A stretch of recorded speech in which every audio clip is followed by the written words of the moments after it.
Selamat siang Bapak Ibu semuanya.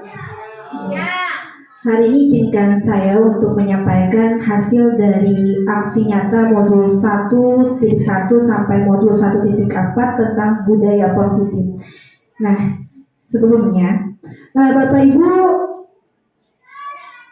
ada kesempatan belajar dulu. Apa sih yang dimaksud dengan kesepakatan belajar? Jadi kesepakatan belajar ini adalah kesepakatan yang bisa diterapkan di kelas masing-masing. Nah, kalau misalkan hari ini kesepakatan belajar kita ada 6, yaitu seluruh peserta memiliki kesempatan untuk berpendapat. Jadi di sini tidak ada batasan untuk Bapak Ibu memberikan pendapat ya. Nah, terus yang kedua adalah berpikiran terbuka dan saling menghormati pendapat antara guru yang satu dan guru yang lainnya. Terus yang ketiga adalah jika ada satu peserta berbicara, maka peserta yang lain mendengarkan. Dengan begitu kita saling menghormati. Nah, terus berpendapat setelah dipersilahkan berpartisipasi penuh dan mengikuti sesi kelas dengan perasaan gembira. Jadi Bapak Ibu di sini jangan tegang ya Bapak Ibu, gembira. Hadapi dengan senyuman di sini. Iya, untuk tujuan pembelajarannya di sini ada 4. Di mana yang pertama adalah guru memahami pentingnya mengetahui kebutuhan belajar. Jadi kita di dalam kelas itu penting Bapak Ibu untuk mengetahui kebutuhan belajar itu bisa dari minat siswanya, terus bisa dari kebutuhannya itu seperti apa, terus dia tuh suka seperti apa. Misalkan ada yang suka audio, ada yang suka visual, ada yang suka kinestetik. Jadi kita bisa menyesuaikan. Nah, terus juga mampu menggerakkan komunitas sekolah untuk bersama-sama mengembangkan dan mewujudkan visi sekolah yang berpihak pada murid. Seperti yang kita ketahui, untuk visi sekolah kita itu kan biasanya terwujudnya peserta didik yang beriman. Seperti itu ya Bu ya? Ya, Ibu Kepala Sekolah misalkan beriman, bertakwa, terus inovatif dan unggul. Nah, seperti itu juga visi untuk kelas kita. Jadi dengan adanya visi itu kita akan tahu tujuan apa yang akan ingin kita tuju. Jadi ada suatu gerakan di mana misalkan kita ada tujuan, berarti kita ada jalan untuk bagaimana sih tujuan itu bisa terlaksana. Nah, seperti itu.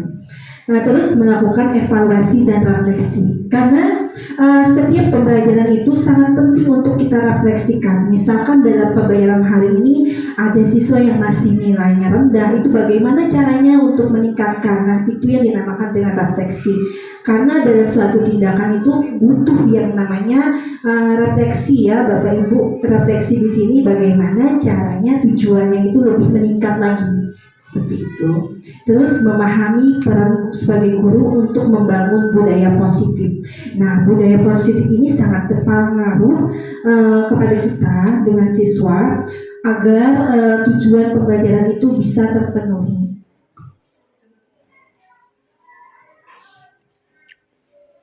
Nah, di sini saya ingin bertanya sama Bapak Ibu semua, kira-kira apa sih yang dimaksud dengan disiplin?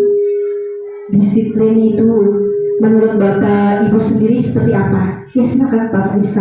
Mematuhi peraturan Bu. Oke ya, disiplin itu mematuhi peraturan. Oke baik, mungkin saya butuh lagi pendapat dari guru-guru yang lain. Iya, Ibu Kepala Sekolah. Mematuhi peraturan dan harus kita menuruti disiplin itu seperti apa, itu aja Bu. Ya, terima kasih. Nah, jadi memang kalau untuk disiplin itu kita harus mematuhi peraturan. Aturan itu memang dibuat untuk dipatuhi, bukan untuk dilanggar ya.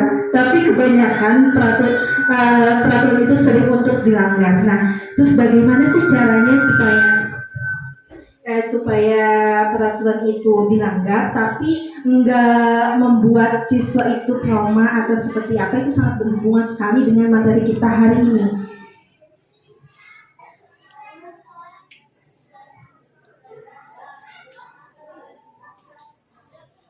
Nah, di sini ada yang namanya teori motivasi, hukuman, penghargaan, dan restitusi. Nah, kira-kira kalau motivasi itu biasanya adalah apa tindakan dari dalam diri sehingga mempengaruhi orang itu berbuat. Biasanya motivasi itu terdiri dari dua ya, yaitu motivasi intrinsik dari dalam diri dan motivasi ekstrinsik yang dari luar diri seorang murid. Nah, terus ada hukuman, penghargaan, dan restitusi. Kalau biasanya kalau hukuman itu seperti apa, Bu Ika?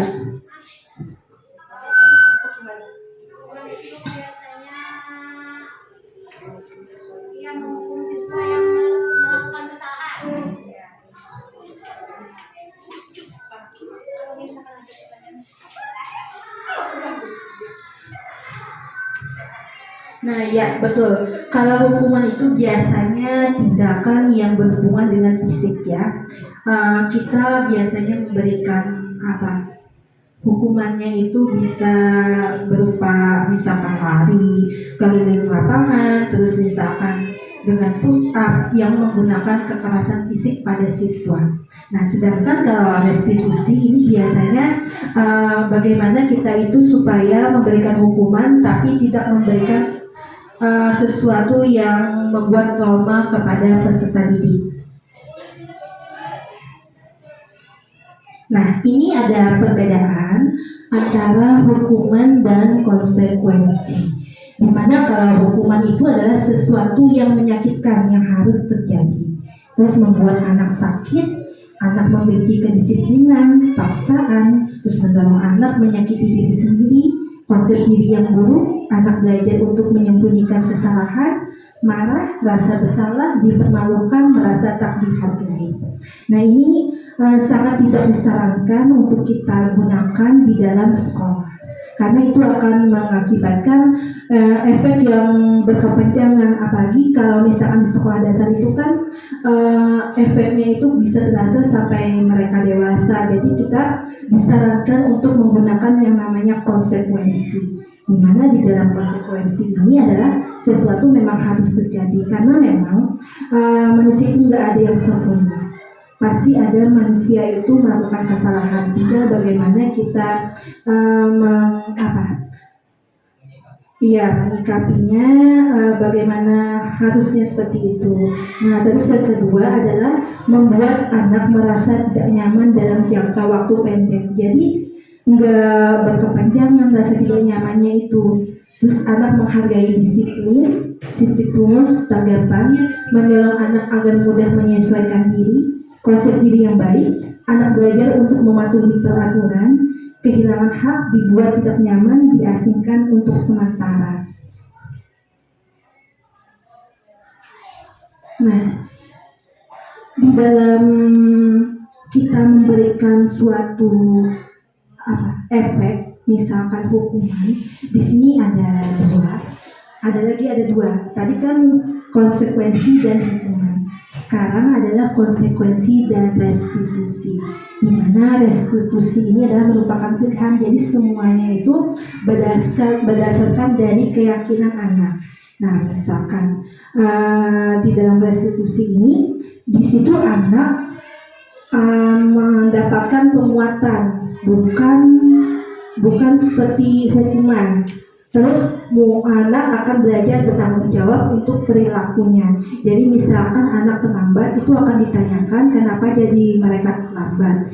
Terus dengan adanya keyakinan keras yang telah mereka buat, itu akan mengingatkan, oh ternyata ini yang seharusnya terjadi. Jadi di restitusi ini adalah yang berpihaknya adalah anak, bukan guru. Kalau misalkan melakukan kesalahan. Nah, terus murid belajar bertanggung jawab untuk perilakunya, fokus pada pemecahan masalah dalam jangka waktu panjang.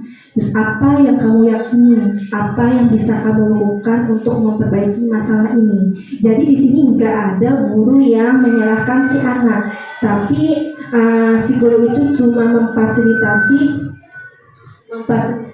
bagaimana si anak itu ingat, oh ternyata kesalahannya ini karena ini. Jadi dengan adanya pemahaman si anak tersebut, itu akan lebih membekas daripada itu dari orang lain, seperti itu. Nah, terus murid atau anak menghormati dirinya dan orang lain. Nah, Bapak Ibu, di sini Nah, di sini saya ada ada ada tujuh kegiatan tindakan guru di mana Bapak Ibu bisa memilih apakah tindakan-tindakan ini masuk ke dalam hukuman atau konsekuensi. Ya, saya minta tolong sama Bapak Ibu semua untuk maju ke depan. Nanti mungkin untuk tindakan pertama, saya minta untuk kepada Ibu Kepala Sekolah untuk memilih apakah ini masuk hukuman atau konsekuensi, dan juga dengan Ibu Ika, Pak Muslim, terus Pak Faisal sama Pak Irfan. Nah, seperti itu. Oke, silakan Bu Siti.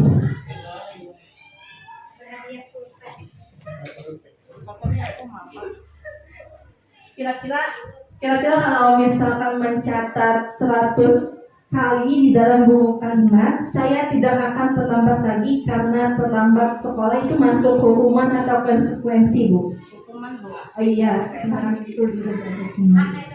Lihat, lihat,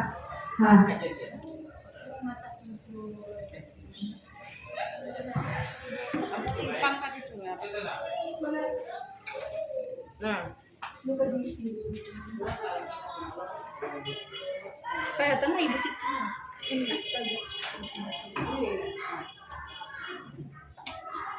hukuman tulis A. Iya, Iya.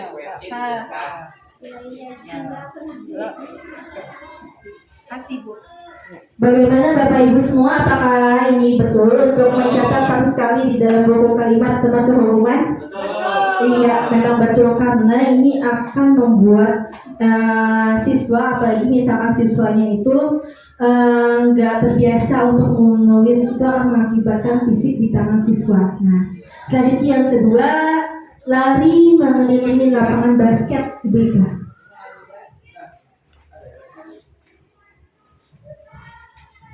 Hukuman Bu Ai. Kenapa jadi hukuman?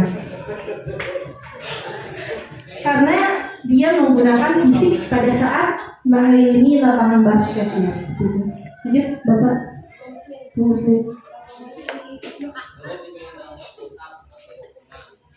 Sambil foto.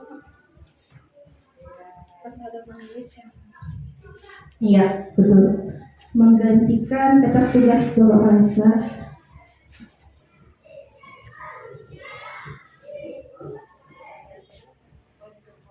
Konsekuensi, Bu. Iya. Nah, kenapa jadi konsekuensi? Karena dia bertanggung jawab dalam karena dia mencoret lalu dia menggantikan kertas. Jadi setiap perbuatan itu ada konsekuensi yang harus dia pertanggungjawabkan. Lanjut, Pak Irfan.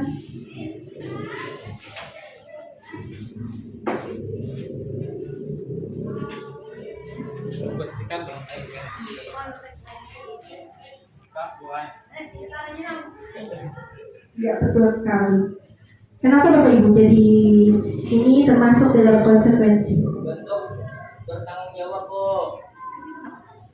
Ada ibu bertahun, habis ibu bertahun, kena kasih tuh yang ngarahkan lah.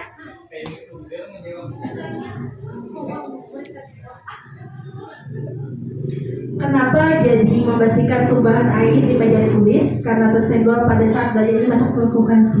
Iya, kenapa Pak Isa? Salah satu bentuk bertanggung jawab, Bu, untuk menebus kesalahan.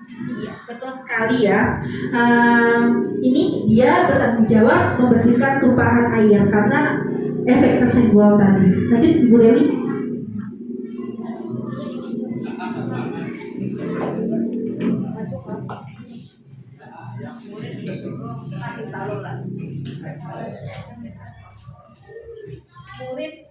Murid disuruh mengenakan sepatu seharian di sekolah karena tidak mengenakan sepatu hitam. Ya, dia hukuman. Karena ini berakibat pada fisik kaki siswa ya.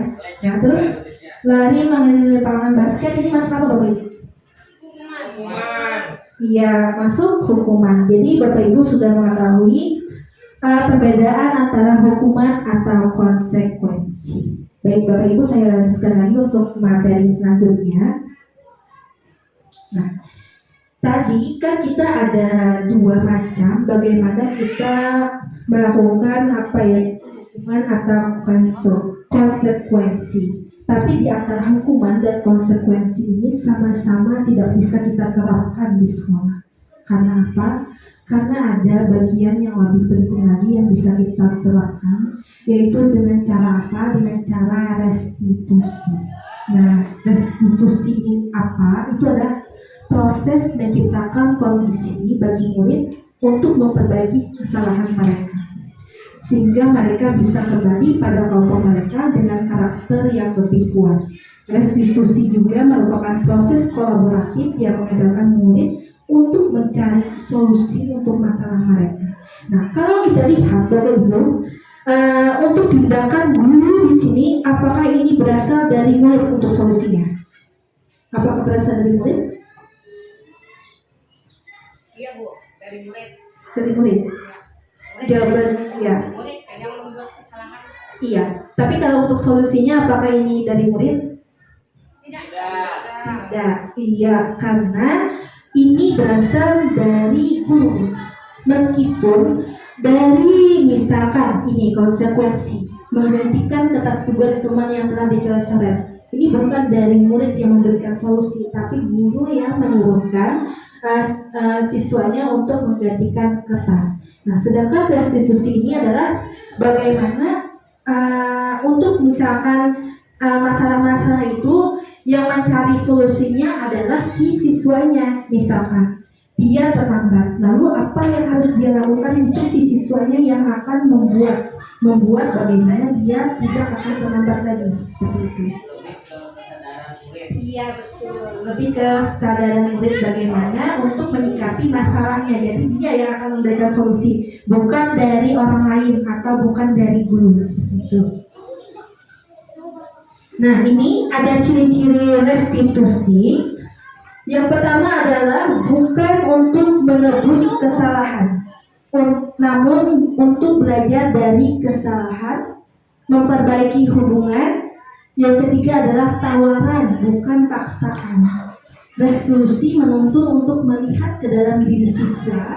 Restitusi mencari kebutuhan dasar yang mendasari tindakan. Restitusi ini adalah cara yang paling baik di antara konsekuensi atau hukuman. Terus restitusi fokus pada karakter bukan tindakan. Jadi kita di sini adalah menanamkan karakter kepada anak agar karakternya itu akan terus berkelanjutan, nggak dalam jangka pendek aja, tapi dalam jangka panjang, karena itu berasal dari si anak tersebut. Nah, terus yang kedelapan adalah restitusi fokus pada solusi. Dan yang terakhir adalah mengembalikan murid yang berbuat salah pada kelompoknya. Jadi kita tidak membuat suatu misalkan si muridnya itu harus dijauhkan dari kelompoknya, misalkan dia sering terlambat, enggak seperti itu. Tapi kita bagaimana caranya supaya murid itu meskipun dia berbuat salah, dia tidak mendapatkan tindakan yang tidak baik dari kelompok, dari teman-temannya. Nah, itu yang dimaksud dengan restitusi. Nah, selanjutnya adalah kita akan membahas tentang yang namanya keyakinan kelas. Yakin di sini seperti apa sih Bapak Ibu, menurut Bapak Ibu semua? Yakin. Yakin itu ya percaya terus apa lagi? Pasti ya. Nah, jadi memang kalau untuk keyakinan kelas ini adalah pemahaman siswa bagaimana caranya. Mengapa tidak peraturan saja? Mengapa harus keyakinan kelas? Di sini mengapa? Mengapa berarti ada jawaban, ya? Mengapa kita memiliki peraturan harus menggunakan helm bila mengendarai kendaraan roda 2? Mengapa? Tidak harus menggunakan, kenapa? Karena adanya aturan. Polisi supaya menjaga keamanan. Iya. Yakin Yakin dengan aturan. Yakin karena dengan pakai alat insya Allah dan terukur kepala kita akan pecah. Nah, iya, betul sekali. Karena yang pertama kali adalah perlindungan diri, bukan karena adanya aturan, ya. Bukan karena adanya aturan misalkan Kalau misalkan ada berhelm kena tilang, tapi lebih ke perlindungan diri kita. Nah, ya kesadaran. Terus lagi yang kedua, mengapa kita memiliki peraturan 3M menggunakan masker, mencuci tangan, dan menjaga jarak 1,5 meter? Apakah hanya karena aturan pemerintah yang mewajibkan itu atau karena apa? Yakin supaya tidak tertular COVID. Nah, ya, karena memang itu betul sekali jawabannya Bapak, Ibu. Yakin karena kita harus menjaga diri ya, bukan karena orang lain seperti itu. Nah, terus mengapa kita memiliki peraturan harus dapat datang tepat waktu pada saat mengikuti pelatihan? Nah, ini adalah pertanyaan-pertanyaan yang memang apakah ini termasuk motivasi dalam diri atau motivasi dari luar diri. Jadi kita melakukan suatu tindakan tersebut. Misalkan yang pertama tadi, mengapa kita memiliki peraturan harus menggunakan helm? Karena aturan. Berarti itu motivasinya dari luar kan? Itu akan lebih gimana? Lebih tidak bisa diterapkan secara maksimal. Nanti misalkan di daerah suatu wilayah yang nggak ada polisinya, karena nggak pakai helm jadinya. Nah itu sangat tidak disarankan. Yang lebih disarankan di sini adalah motivasi intrinsik, motivasi dari dalam diri seseorang. Kenapa jadi harus memakai helm? Ya karena melindungi diri sendiri supaya tidak tidak terluka pada saat jatuh kepalanya. Nah ini adalah contoh kesepakatan kelas, dimana kalau kita melibatkan kesepakatan kelasnya itu bersama murid, itu akan lebih nyaman muridnya itu untuk menerapkannya karena dia yang membuatnya. Coba misalkan hanya gurunya yang membuat, itu kan hanya dari luar. Jadinya dia hanya melakukannya itu apabila ada gurunya. Tapi kalau misalkan nggak ada gurunya, dia akan kembali lagi dengan suatu tindakan yang tidak sesuai dengan kesepakatan kelas. Makanya di dalam kesepakatan kelas ini perlu melibatkan antara murid dan siswa dalam membuatnya. Nah di sini ada dua contoh kesepakatan kelas yang bisa kita lakukan di kelas masing-masing. Untuk apa? Ya untuk supaya menanamkan karakter itu tadi. Tapi kita membuatnya itu enggak kita, tapi dengan murid-murid. Misalkan muridnya maunya kesepakatan kelasnya tidak boleh berbicara pada saat jam pembelajaran. Itu kan dia yang membuatnya, bukan kita. Jadi akan ada kontrol yang ada pada dalam diri murid. Misalkan dia berbicara, itu akan menyebabkan, oh kan aku yang membuat peraturan itu, maka dia akan bertindak tidak seperti itu. Nah ini adalah contoh-contohnya. Datang tepat waktu, mengucapkan salam, menjaga kebersihan sekolah, berdoa sebelum dan sesudah kegiatan, terus aktif dalam pembelajaran dan tertib. Dan untuk kesepakatan kelas yang kedua itu kami guru dan murid yang saling menyayangi. Terus kami murid yang semangat belajar, kami murid yang peduli dengan teman-teman. Nah ini adalah salah satu contoh kesepakatan kelas. Nah di sini saya punya stick note di mana saya minta untuk Bapak Ibu semua mencontohkan apa sih yang mau diterapkan di kelasnya. Misalkan tidak membuang sampah sembarangan, atau misalkan izin kalau mau keluar kelas itu bisa. Silakan ya Bapak Ibu, ini ada 3, saya bagikan dulu, nanti kita tempelkan di sini.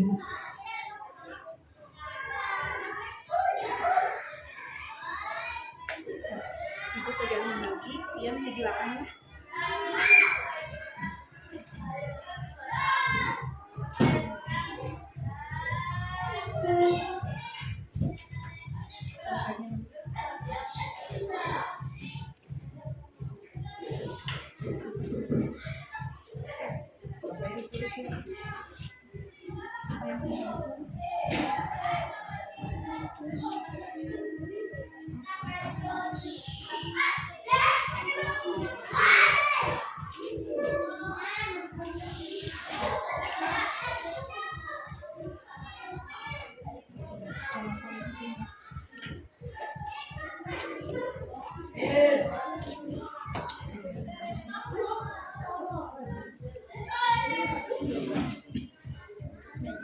Berarti nggak apa-apa. Kesepakatan ingin kita capai di dalam kelas.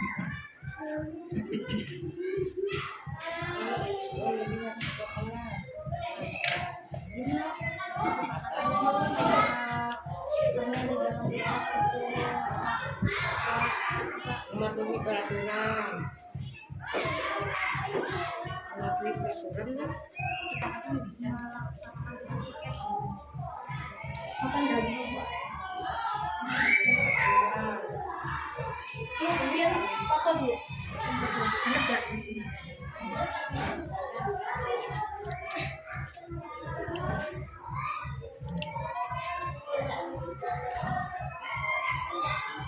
Kalau misalkan tidak membawa foto sembarangan, ini kesepakatan kelas itu nah kayak saya Ada dicontekin aja kan isi. ditulis baik. Ini misalkan apa yang harus dia lakukan misalkan anak-anak terus apa kayak dari kelas tuh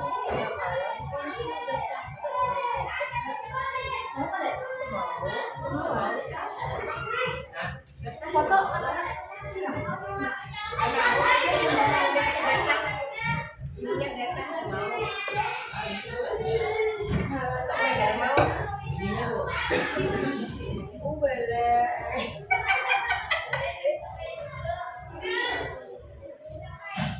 Dalam rasa penting ya. Oke.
Nah ini banyak. Jin salah kalau nulis nih.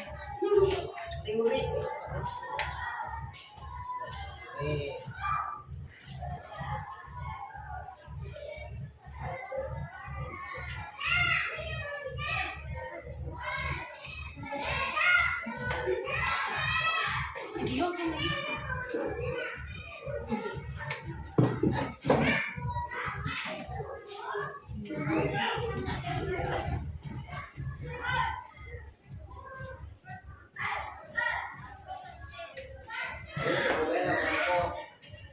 Boleh, nggak apa-apa.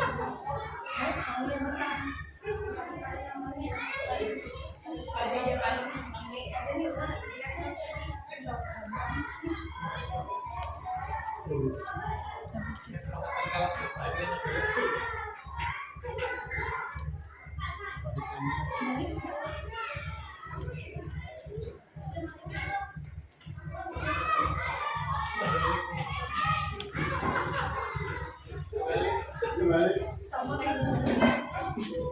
ini saya izin untuk membacakan kesepakatan kelas yang telah Bapak Ibu buat semuanya. Terima kasih Bapak Ibu.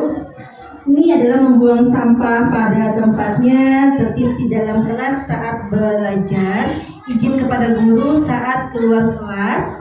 Kami murid yang saling menghargai antara teman maupun dengan guru.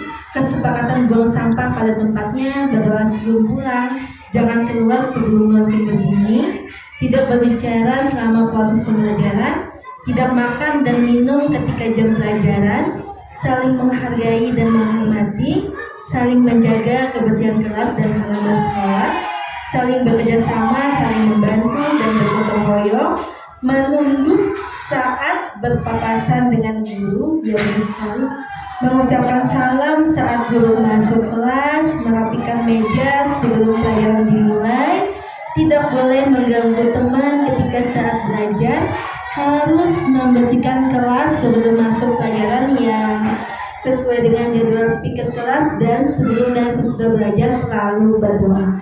Nah ini adalah memang kesepakatan yang kita harapkan. Untuk apa? Untuk menanamkan karakter baik bagi peserta didik.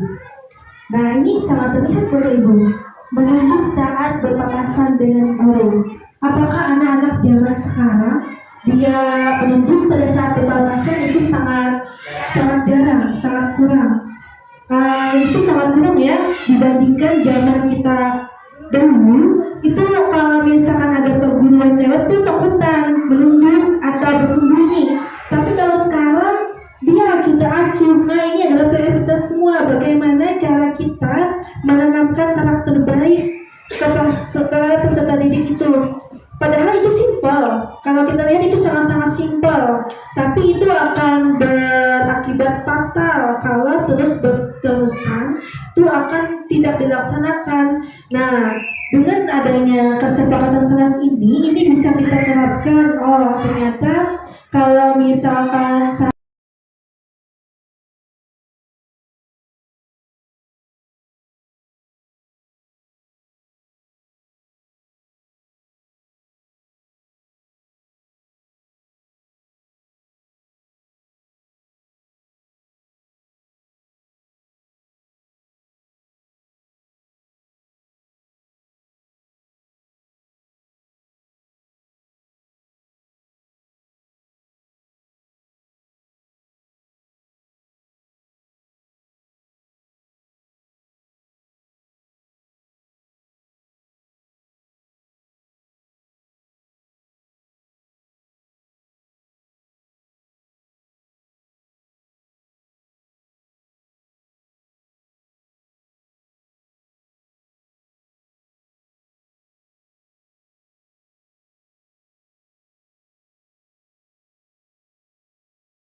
sebagai pemantau. Jadi di sini kalau sebagai pemantau gurunya itu adalah menghitung dan mengukurnya berupa apa sih peraturan yang dibuat, terus bagaimana cara supaya menitipkan pada sanksi atau hadiah untuk dirinya. Jadi kalau misalkan muridnya itu misalkan kita, dia akan diberikan reward atau semacam penghargaan. Nah, ini adalah sebagai pemantau. Sedangkan yang manajer ini adalah sesuatu yang sangat-sangat yang sangat-sangat diutamakan ya. Kalau kita sebagai guru itu sebagai manajer, di sini kita adalah membuat si siswanya itu apa sih yang jadi penyebab dia jadi merasa bersalah, terus solusi seperti apa. Nah, di bagian manajer ini, jadi kita nggak membuat si siswanya yang membuat solusi. Ini segitiga restitusi. Nah, di dalam segitiga restitusi ini si gurunya itu adalah menstabilkan identitas. Jadi kalau misalkan ada siswa yang merasa terlambat, itu ditanyai dulu kenapa jadinya terlambat. Kita tanyakan baik-baik dulu, tidak langsung menyalahkan siswa. Misalkan dengan berupa pertanyaan, misalkan berbuat salah itu hal yang manusiawi, tidak ada manusia yang sempurna. Bapak Ibu juga buat salah, kita pasti bisa menyelesaikan permasalahan ini. Ini adalah menstabilkan identitas, di mana meskipun kita tahu si siswanya itu salah, tapi kita bagaimana caranya agar dia itu gaya, oh ternyata itu bukan hal yang sangat-sangat tidak baik seperti itu. Jadi di sini yang pertama adalah menstabilkan identitas. Terus yang kedua ini adalah validasi kebutuhan. Dimana kalau di validasi kebutuhan ini pertanyaan gurunya yaitu kamu bisa saja kan melakukan hal yang lebih buruk, tapi kamu tidak melakukannya kan? Kamu pasti punya alasan mengapa melakukannya. Jadi di sini memang untuk validasinya ini, apakah kesalahan-kesalahan muridnya itu adalah kesalahan-kesalahan yang harus disikapi atau yang harus memukul atau bagaimana. Jadi di bagian validasi kebutuhan, terus menanyakan keyakinan. Makanya tadi Bapak Ibu membuat tentang kesepakatan kelas, di mana kalau misalkan sudah siswanya membuat kesepakatan kelas, dia akan merasa bertanggung jawab atas kesepakatan kelas yang mereka buat itu. Makanya dengan menanyakan keyakinan ini adalah memberikan ruang kepada siswa, apakah dia melupakan keyakinan kelas yang telah mereka buat. Jadi bagaimana solusi yang akan mereka hadapi kalau misalkan keyakinan kelasnya itu dilanggar. Nah, jadi ada tiga langkah dalam melakukan restitusi tadi, yaitu yang pertama adalah menstabilkan identitas, validasi kebutuhan, dan menanyakan keyakinan.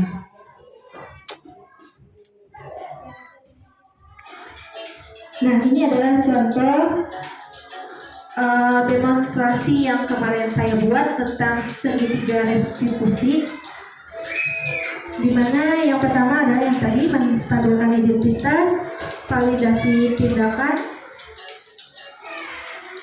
kalimat yang tidak ada manusia. Nah, jadi yang pertama adalah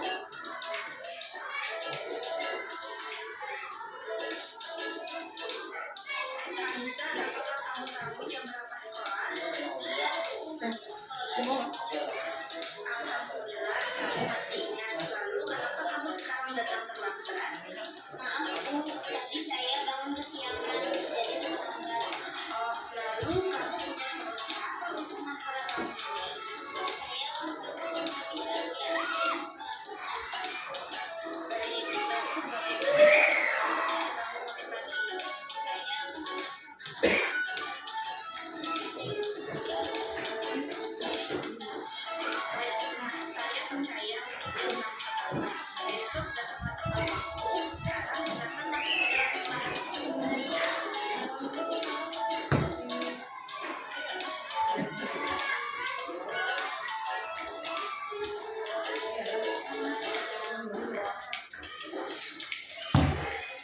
adalah kasus kedua, yaitu siswa tidak mengerjakan tugas.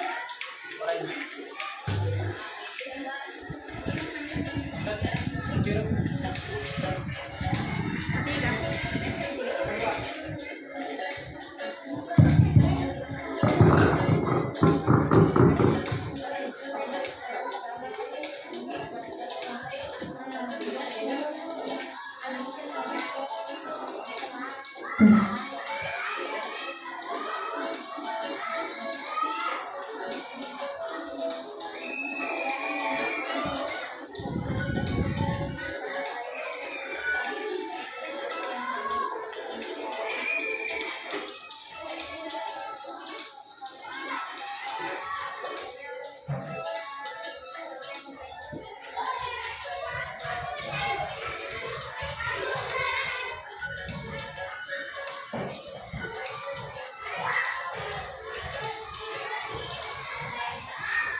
Saya Zahra dari kelas 6. Perasaan saya setelah mengikuti praktek segitiga restitusi ini sangat senang karena Ibu Mercy menasehati dengan baik sehingga saya bisa menyadari kesalahan saya dan segera memperbaikinya. Selain itu, saya berusaha untuk tidak mengulangi kesalahan saya. Saya juga makin semangat dalam belajar. Terima kasih.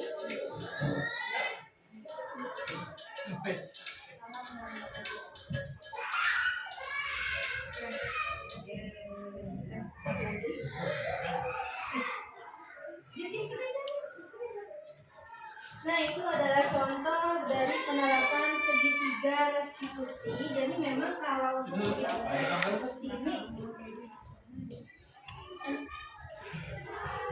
itu kita nggak menyalahkan siswa ya, tapi menanyakan apakah jadi terlambat, terus solusi apa yang harus dilakukan agar dia tidak terlambat. Jadi itu untuk penerapan. Bagaimana Bapak Ibu ada tanya? Bahwa untuk gitu, ayo. Sini kan sini. Berarti ini untuk lebih ke diri siswanya, kesadaran siswanya daripada tekanan dari guru. Iya, betul. Betul Bapak. Jadi kalau di dalam restitusi ini kita tidak bisa menyalahkan si anak, tapi bagaimana cara kita agar anak itu sadar dengan sendirinya. Jadi sebelumnya itu kita buat dulu keyakinan kelas atau kesepakatan kelas. Dengan adanya dia membuat kesepakatan kelas itu, dia akan merasa bertanggung jawab untuk menyelesaikan atau berbuat itu dengan patokan kesepakatan kelas. Jadi misalkan dia berbuat salah, itu bagaimana sih solusi yang harus diperbuatnya untuk masalah yang dilakukan seperti itu.